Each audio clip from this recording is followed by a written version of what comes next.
Сайн байцгаана уу хүүхдүүд ээ? Сайн байна уу? Тарган давтаа хаварцгааж байна уу? За суцгаа. За өнөөдөр танай ангид хичээл заахтай таатай байна. Намайг Наран Туя гэдэг. Би уг сургуулийг дүүргээд уг сургуульдаа ажиллаж байгаа. Багш нь бол бас ихэр манай ихрийг бол Саран Туя гэдэг. Тийм учраас бид хоёр өнөөдөр ихэр учраас хосын аргаар хичээлээ явуулъя гэж төлөвлөж орж ирсэн юм аа. За та өөрөө гэрлатер гэдэг сургуулийн Монгол хэл орон зохиолын багшаар хайр хичээлээ ажиллаж байна. Та бүхэн хичээл заахсандаа баяртай байна. За яагаад бид хоёр хосоо сонгож авсан бэ гэхээр гэрлатер багш маань ихэр хүүтэй, багш нь ихэр. Тийм учраас бид хоёр өнөөдөр хосын аргаар одоо хос улсууд хоорондоо хичээл заая гэж төлөвлөж орж ирсэн. За өнөөдрийн хичээл дээр гэрийнхаа даалгаврыг дэвтрээ солиод өнөөдөр хичээлээ захдаа хосоороо заа. Даалгавраа хэд хосоороо баг болно. За тийм учраас гэрийнхаа даалгаврыг дэвтрээ сольж бариад гэрийнхаа даалгаврыг шалганаа.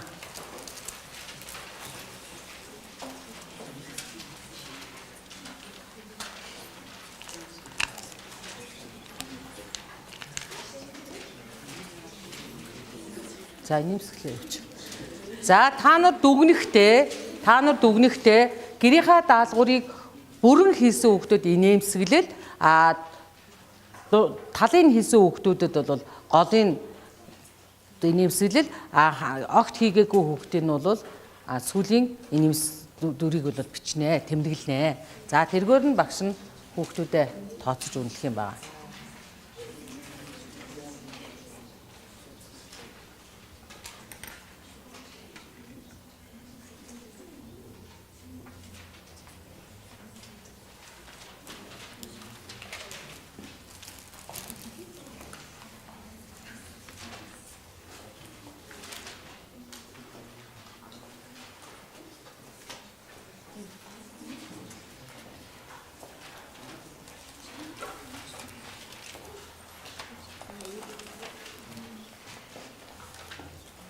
За дуснаа. За болсон. За гэрийн даалгавар хийхэд хүндрэлтэй зүйл тохиолдсон уу? Гэрийн даалгавар хийгээгүй хүүхд байна уу? За гялалаа. Өөрөө өөртөө эзэн болдог. Та нартай хязгааргүй их баярлаа. За багш нь хичээлээ сэтэлжүүлэх зорилгоор Монгол хүчийнхаа хичээлийг олон жил заахтаа энэхүү үлгэрийг бол зохиосон юм байгаа. Энэ үлгэрээ довчхон тодорхой та нартай бол ярьж өгье. За эртээ уртын цагт эзэн Чингис хаанаас өмнө Монгол бичиг гэдэг нэгэн улс байжээ. Энэ улс маань 1000 гаруй жилийн өмнө үүсжээ. Энэ улс маань 4 хоттой юм гин. За бүгдээрээ энэ улсаараа аялцгаая. Эхний хот нь болохоор үндсэн 7 гишэг. Үсгэлэнтэй 7 дагин амьдардаг.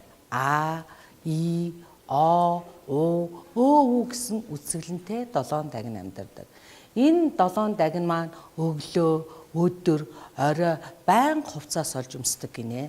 Өглөө болохоор дандаа титэм буюу малгайгаа. Өдөр болохоор шүд, шилб, гидс шилбээ өмсдөг. Орой болохоор унталгын хувцс буюу сүүл, орхиц, нум, гидс нумаа өмсдөг юм гинэ. Хоёр нь их залах уу? Ерөөсөө унталгынхаа хувцсыг өмсдөггүй. Хин хоёр байж болох уу? Монгол гэдэг үгийг галиглахдаа монгол гэж галигладаг. Өвөл гэдэг үгийг галиглахдаа ибүүл гэж галигладаг. Тэгэхээр хин хоёр нь унталгын хувцас өмсдөг болгоо А буюу Ө хоёр 1-р үеэс хойш ордгоо маа гэсэн. Хоёр дахь хотоор нь аялъя. Энэ өр зөөлөн сэтгэлтэй учраас зөөлөн дэвсгэр хотынхан гэж нэрийдсэн. Зөөлөн дэвсгэр хотынхны аавын Намлангуй гэдэг. Эднийд бол 4 хөөрхөн хүү амьдардаг. 4 цэгт, эвэрт, гизэгт ихэнхлэг амьдран суудаг юм гинэ. Энэ 4 байнга үндсэн 7 гişгэнд айлчилд очдог. Дандаа хүний жаргал зовлон тохиолдсон үед нь тусалдаг учраас зөөлөн дэвсгэр хотынхан гэж нэрлэсэн. За 3 дахь хот нь болохоор Хатуу дэвсгэр хотынхан. Нилээн ширүүн дорин хөдөлгөөтэй багар садмаа хүүхдүүд байдаг. Эднийд хин амьдардаг юм бэ гэхээр ба, га, гэ, ра, са, да амьдардаг. За эдгээр 6-аг болохоор хатуу дэвсгэр хотынхан гэж нэрийджээ. Хамгийн сүүлд нь үлдсэн хот нь болохоор үл дэвсгэр хот. Үл дэвсгэр хот. Үл дэвсгэр хотынханд нь ха, хэ, жа, за, та, ча, ша, ча амьдардаг юм гинэ. За тэгэхээр хүүхдүүдээ энэ үлгэрээс бид нар юуг ойлгож авах вэ гэхээр бид нар Монгол үгчийнхаа үсгүүдийг үндсэн 7 гişиг, зөөлөн дэвсгэр хот, хатуу дэвсгэр хот, үл дэвсгэр хот гэж нэрлсэн байна. За тэгвэл хүүхдүүдээ дэвсгэр, үл дэвсгэр гэж юу гэсэн үг юм болоо? Дэвсгэр үсэг, үл дэвсгэр үсэг гэж юу гэсэн үг юм бол? Үл дэвсгэр гэдэг маань үгийн эцэст ордоггүй гээгүүлэгчийг үл дэвсгэр. Тэгэхээр нөгөө нэг их гэдэг үгийг чи монгол үчгээр ихээ гэж үчдэг утга учир энэ ажгүй шүү дээ. За бүгдээрээ одоо Гэрэлбаатар багшгаа урьж байна. За одоо Гэрэлбаатар багш маань үргэлжлүүлээд хичээлийг бол заанаа. За бүгдээ одоо самбартаа хараарай. За багш нэг жижигхэн бичиг ихийг одоо бичсэн. За одоо бүгдээрээ хамтаараа нийлээд энэ ихээ уншъя. За бүгдээ эхлэе. Цагаан сар манай монголчуудын хүндтэй баярын нэг бол цагаан сар. Тооллыг баримталдаг тул хаврын эхэн сар болдог. Энэ баярын хамгийн хүндтэй зочин нь Ахмад настануу байдаг. За Ахмад настанууд те. За байдаг.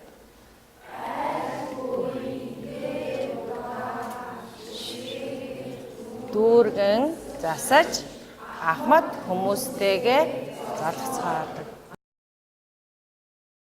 За одоо бүгдээрээ энэ баяртайгаа холбогдуулаад энэ ихийнхээ агуулгыг бүгдээрээ ярилцъя. За багшийнхаа асуултанд хариулж шүү. За цагаан сар хизээ болдог гинэ? Хаврын эхэн сар сайн байна. За тэгвэл одоо монголчуудын цагаан сарын уламжлалт баярынхаа тухай бүгдээрээ юу мэддэг тухайгаа ярилцъя. За хүүхдүүдээ хэн ярих вэ? За чөлөөтэй яриарай. Цагаан сараар ямар үйл яс заншил хийдэг вүлээ? Цагаан сарын өмнө өдөр битүүний өдрийг тэмдэглэдэг. Маш сайн байна баярлалаа. За дараагийн өөр ямар үйл яс заншил болдог вүлээ?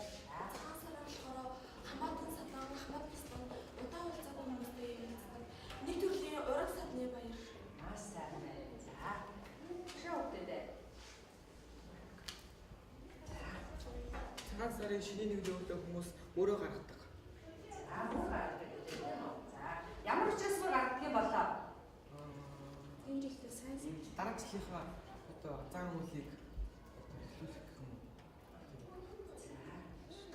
Маш сайн байна. За дараа өөр ямар одоо зан үйл хийдэг вэ? Шинийн нэг нь болохоор Ахмад наснуудтайгаа эхлээ золдог.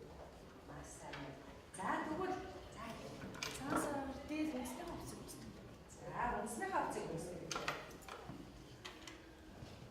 Шүлээд яриараа өгдөө. Өөр одоо ямар? За тэгвэл цагаан сараар одоо монголчууд чинь маш их одоо уламжлалт яс цаашлаа дээдлэх юм бол тэр цагаан сарын баяраар тэгвэл одоо хийж болохгүй үйл байдгүй. Байдаг тийм үү? За ямар үйл байдаг лээ? За Эхнэр нөхөр хоёр залгадаггүй. Яагаад гэвэл гэрлээд нэг хүн өгсөн гэж үздэг болохоор хамгийн ерөөсөө. маш сайн байна. Өөрөөр хэлбэл эдгээр үйлүүд маань цээрлэх үйл гэдэг тийм үү? За өөр цагаан сарын баяраар ямар үйлийг цээрлэх юм бэ? Хэвийн богыг тэгштадад засч байдаг. Сондгоод засдаг. Ямар ч юм бол Ягаад гэвэл жаргал зовлон жаргал гэж ярьдаг учраас сондгоод тоглож гэсэн үү жаргал. за сайн. За өөр ямар цээрлэх юм бол? Жирэмсэн бүтээчүүд биеинтэйгээ золож болдог. Зорлохоор нөгөө хүүхдүүдний солих. За одоо энэ зураг цагаан сарын баяртай ямар холбоотой вэ?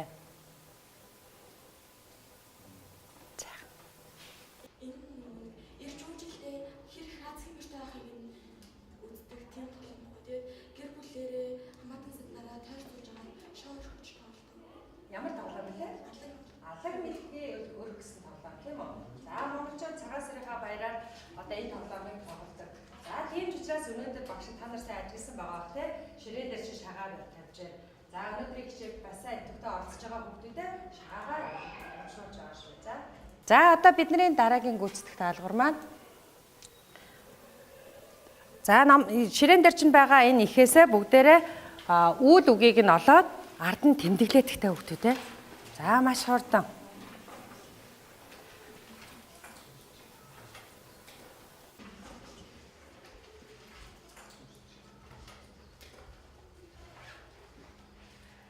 За тэмдэглэлээр авдуурн зураа.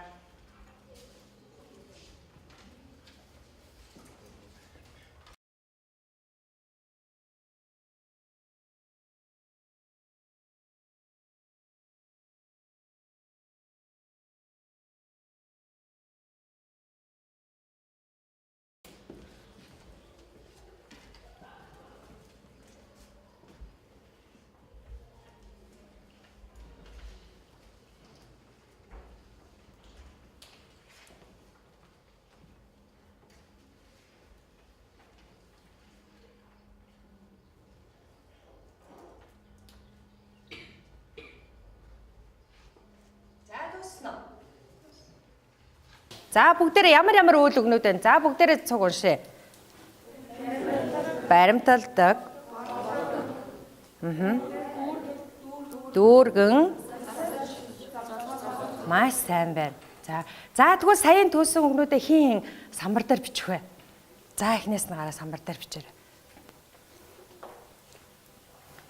Дараагийнх нь энэ бариад гарч. За харж байгаа. За дараагийнх нь за самбар дээр бич. Дараагийнх нь за.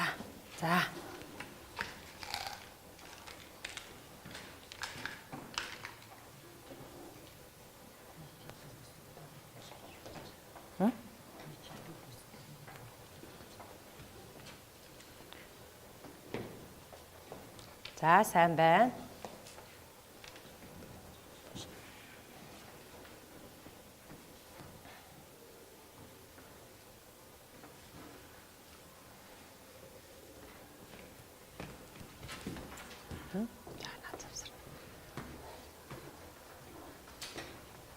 Самбар дээр бичгээр бас юм аа тий.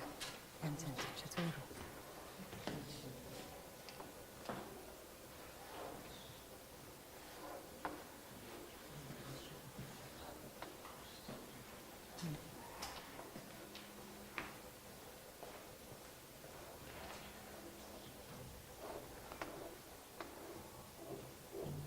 За бүгдээрээ бичсэн үгнүүдээ уншъя тий. За уншаарай хүүхдүүдээ. Баримталдаг. Болдог. Дүүргэн. Байдаг. Золгоцгоодог. За энэ дээр нэг буруу бичсэн байна тий. За нэг үг дутуу байна уу? За бичиж.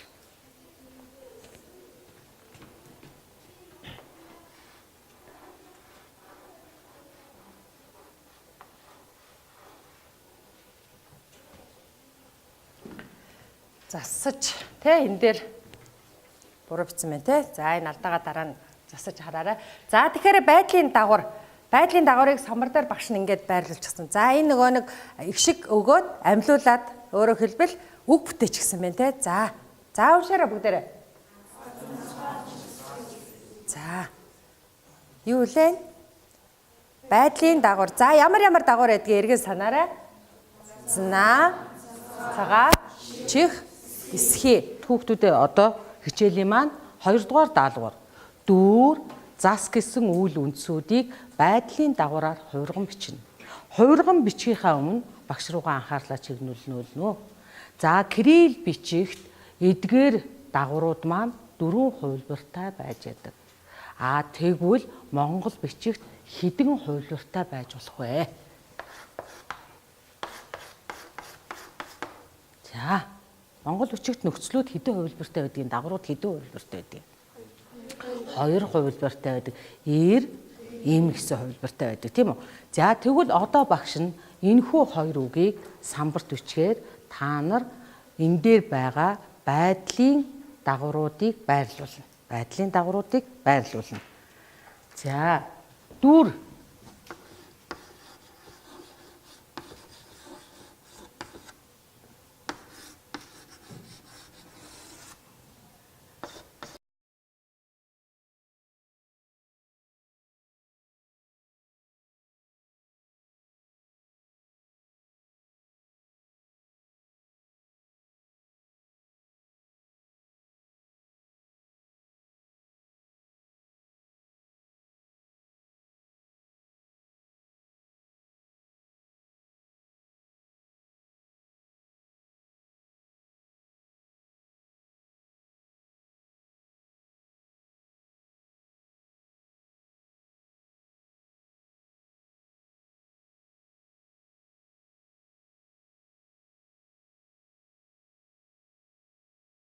тогтвол эдгээр дагавруудыг хоёр хувилбараар байрлуулдаг.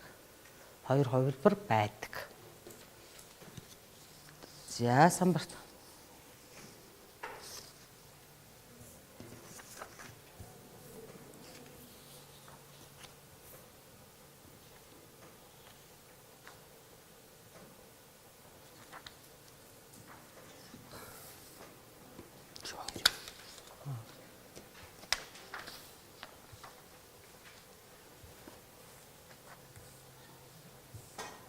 Тэг хөлбөр нэг л юм те тэг хөлбөр.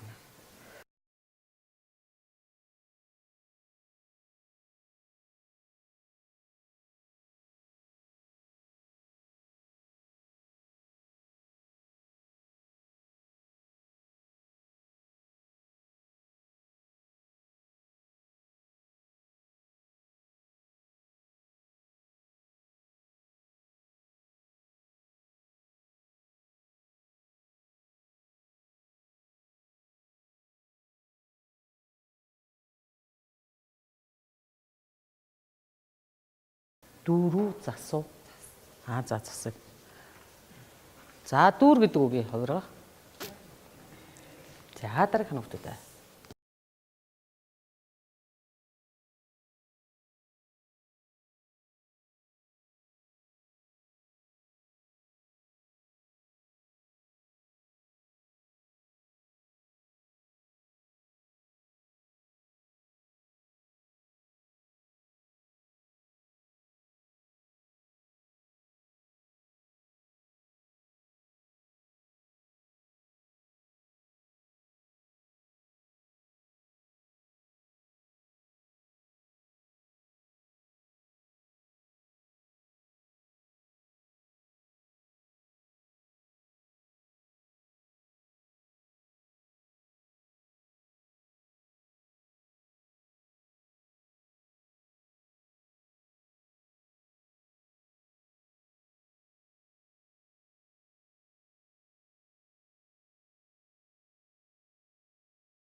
За тэгвэл одоо хүүхдүүдээ энэхүү дагаврыг хоёр охин маань зөв байрлуулж юу? Зөв байрлуулж юу? За нэгдүгээр дүүр, дүүр, дүүрсхий, дүүр цэгээ, дүүр зэн, дүүр цэгээ, дүүрцгээ. За энэ болохоор зас, засцсан, зас чих, зас цагаа, засас хий. За зөв үү? За тэгвэл Монгол бичигт маань нөхцөл маань хоёр хувилбар байдаг учраас эр үгэндд эр хувилбарын, им үгэнд нь им хувилбарын дагуулж бичгэнэ нэ, залгаж бичгэнэ. За энэхүү дагаврыг залгахад шууд залгах уу, холбох хэгшгийн дүрэн баримталж гэдэс жиргэлэх үү? За дэвтэртээ бүгдээрээ залгаад бичнэ үү.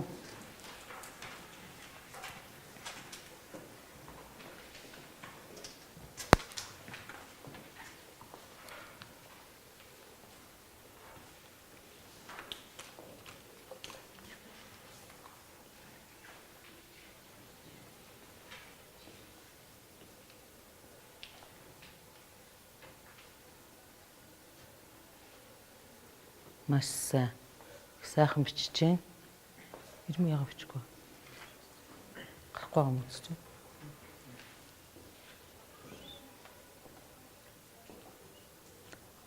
Өмнөх хичээлдээр байдлын дагаврыг тухай үзсэн учраас өнөөдөр баттгал хичээл орж байгаа.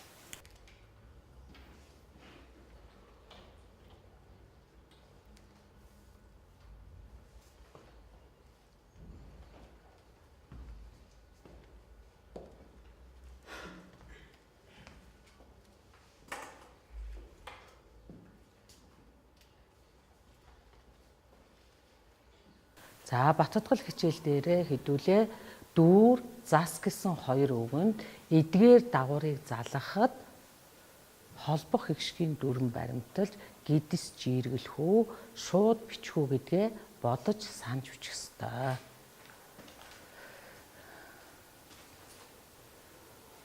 За дууссан хүмүүс нь гараа өргөд буулгаад байгаа. Бичсэн хүмүүс нь бичээд дууссан.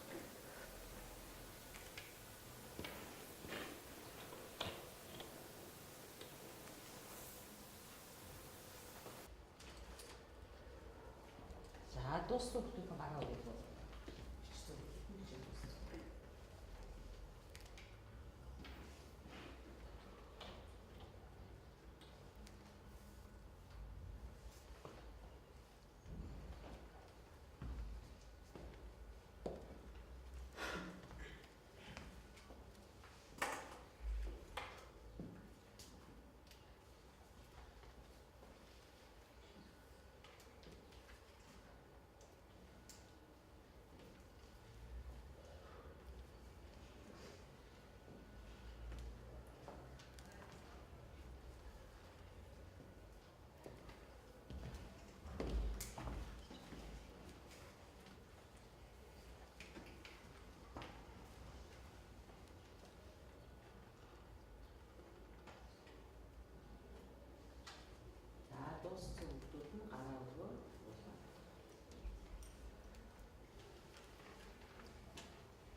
За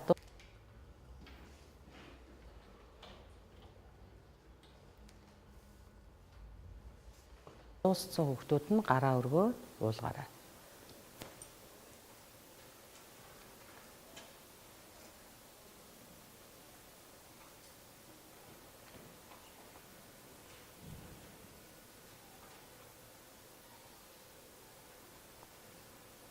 За баярлалаа. Баярлалаа. Баярлалаа. Баярлалаа.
За хийж байгаа маргч хүүхдүүд ээ.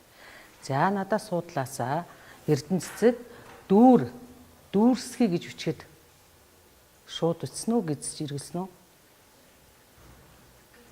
Гидсж иргэлсэн. За дараагийнх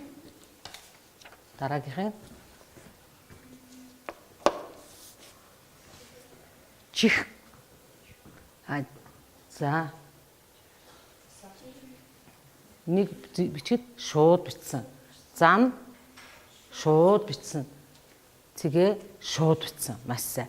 Тэгвэл бид нар дүүр гэдэг үгэн дээр эсхийг залгахтаад гидс жиргэлсэн бусад тохиолдолд бол шууд бичсэн. Яагаад? Оюун гэрэл холбох өгшгийн дүрмээр бичиж гидс жиргэлнэ. Маш сайн охин. Баярлалаа. За дараагийнх нь бэлгүү. Шууд бичсэн. Шууд. Яагаад? Хэн хариулах вэ? Игчин. Игшгээр төгссөн бол шууд бичнэ. За тэгвэл монгол бичгийн бүх үг маань монгол бичгээр бичдэг бүх.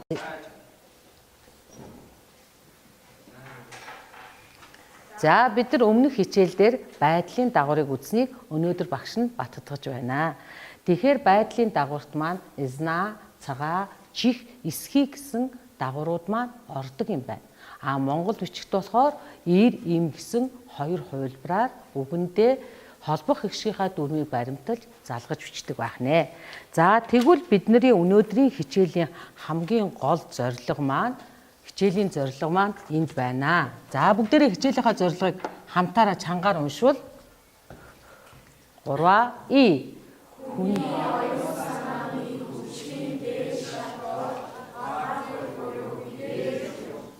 тэгвэл бид нар эрдмийн өргөөндөө өнөөдөр ухаарж гэгэрх гэж сууж байгаа юм байна гэдгийг ойлгох хэрэгтэй байна те. За дараагийнхаа дасгал руу бүгдээр орцгоё. За юу гэсэн үг вэ? Хэн унших вэ? Суудлаасаа. За хулангай урьж яах шин. Эрхийн чинээ биетэй эрдний дөрвөн нэртэй. Тэр юу вэ? Шагаа. За тийм учраас өнөөдөр багш нь үнэлгээгээ шагаагаар хийж байна. Морчин хурдан болох болтугай.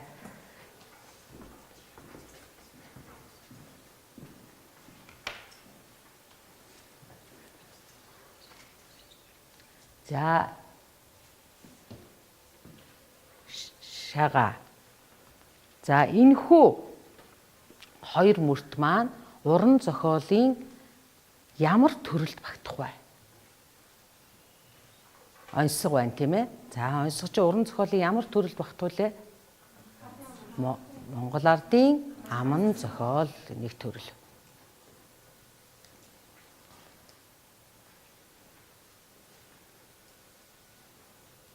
Нэг чи оруулсан уу? Монгол үчгээр.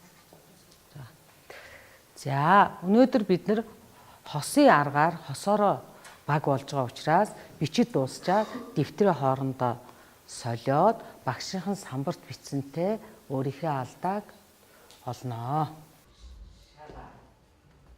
За энэхүү хоёр мөрт маань уран зохиолын ямар төрөл багтах вэ?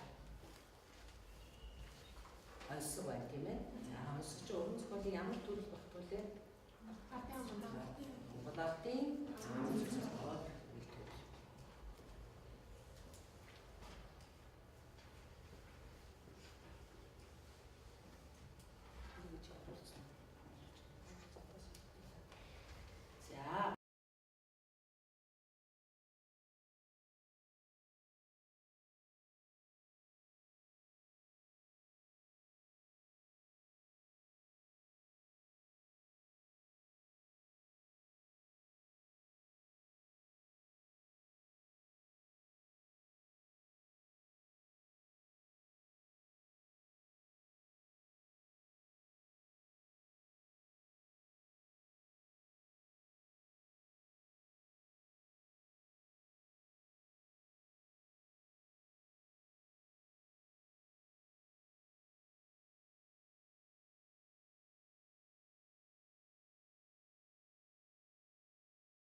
Эрдэнийн 4 нэртэй. Тэр юу вэ? Шагаа.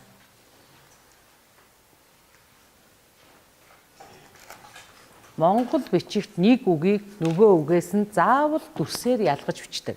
Тэгвэл шагаагийн маань ингэж бичдэг байх нь юмыг шагааж харах гэдгийг шагаая гэж бичдэг байх нь.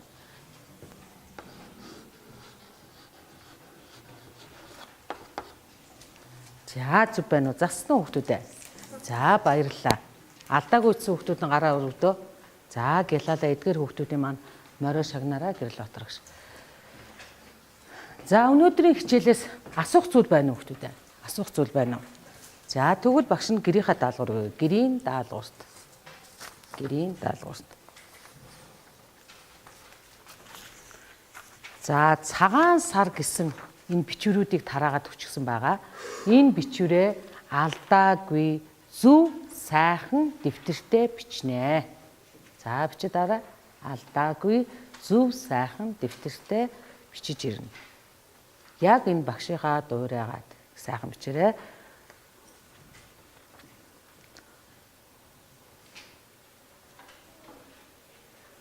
Хоёр дахь даалгавар нь үйл үгийн байдлын дагаврын хичээлийн баттгал сорил байгаа. 5 ажил байгаа. Энэ сорилыг уг цаасан дээр хийж ирнэ.